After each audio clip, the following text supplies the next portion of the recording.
আসসালামু আলাইকুম ওয়া রাহমাতুল্লাহ।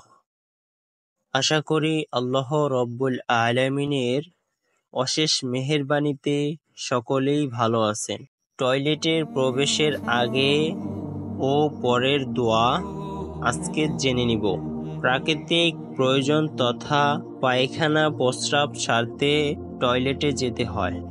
এই সময় দুষ্ট জিনের বদনজর থেকে বেঁচে থাকা খুবই জরুরি।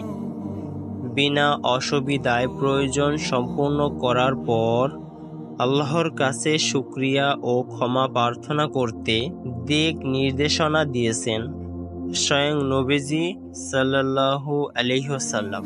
তাই টয়লেটে প্রবেশের আগে ও পরে যাবতীয় অনিষ্টতা ও ক্ষতি থেকে বাঁচতে দোয়া পড়ার সুন্নতি আমল। নবীজি সাল্লাল্লাহু আলাইহি ওয়াসাল্লাম নিজেও এই দোয়াগুলোর আমল করতেন।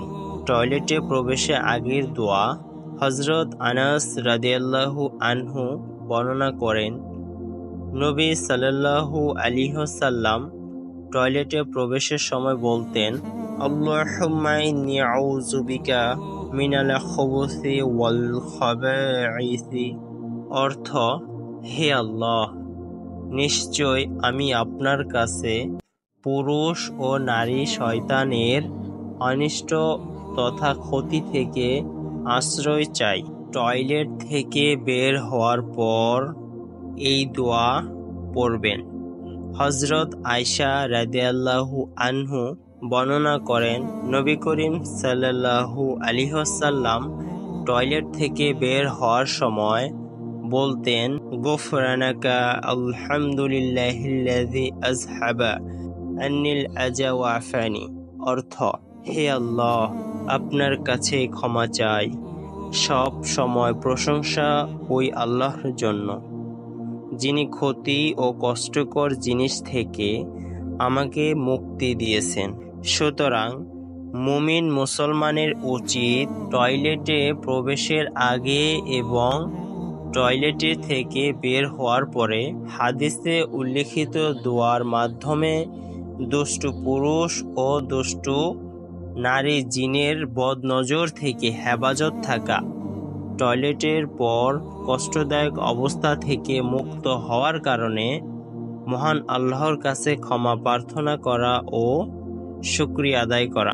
আল্লাহ তাআলা মুসলিম উম্মাহকে টয়লেটে প্রবেশের আগে এবং টয়লেট থেকে বের হয়ে হাদিসের দিক নির্দেশনা মেনে দোয়া পড়ার তৌফিক দান করুক। হাদিসের উপর আমল করার তৌফিক দান করুক, আমিন। সকলেই এই দোয়াগুলো পড়ে টয়লেটে প্রবেশ করবেন এবং বের হওয়ার সময় দোয়া পড়বেন। সকল মুসলিম ভাই ও বোনদের শেয়ার করে জানিয়ে দিবেন এবং ইউটিউব থেকে দেখে থাকলে সাবস্ক্রাইব করে নিজের কাছে রেখে দিবেন এবং একটি লাইক এবং কমেন্ট করে দিবেন এবং ফেসবুক থেকে দেখে থাকলে একটি ফলো দিয়ে দিবেন এবং লাইক এবং কমেন্ট করবেন।